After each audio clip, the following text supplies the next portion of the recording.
പത്തനംതിട്ട നിരണം സ്വദേശിയായ ഗീവർഗീസും തിരുവല്ല സ്വദേശിനിയായ ലീലാമ്മയും നൽകിയ പരാതിയുടെ അടിസ്ഥാനത്തിൽ നടത്തിയ അന്വേഷണത്തിലാണ് രാജ്യവ്യാപകമായി തട്ടിപ്പ് നടന്ന ശൃംഖലയെക്കുറിച്ച് പോലീസിന് വിവരം ലഭിക്കുന്നത്. ഇൻഷുറൻസ് കമ്പനി പ്രതിനിധികളെന്ന വ്യാജേനയാണ് ഇവർ ഗീവർഗീസിനെയും ലീലാമ്മയെയും ബന്ധപ്പെടുന്നത്. നേരത്തെ വിദേശത്തായിരുന്ന ഗീവർഗീസിന് PF തുകയായ 3 ലക്ഷം രൂപ പാസ്സായിട്ടുണ്ടെന്ന് പറഞ്ഞാണ് തട്ടിപ്പ് സംഘം ഇയാളെ ഫോണിൽ വിളിക്കുന്നത്. സംശയങ്ങളൊന്നും തോന്നാത്ത വിധം ഗീവർഗീസിനെ കാര്യങ്ങൾ പറഞ്ഞ് ബോധ്യപ്പെടുത്തി.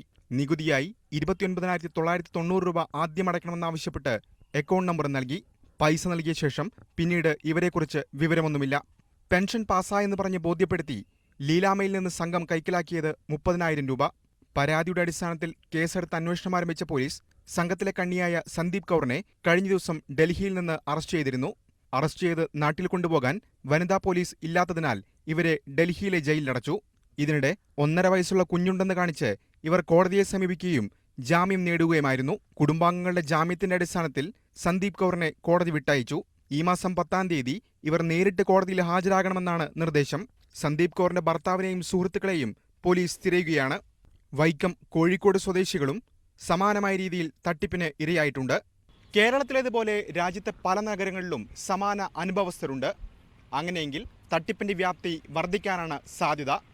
ക്യാമറമാൻ ബിനു ബേസിലിനൊപ്പം ER രാഗേഷ്, News 18, ഡൽഹി.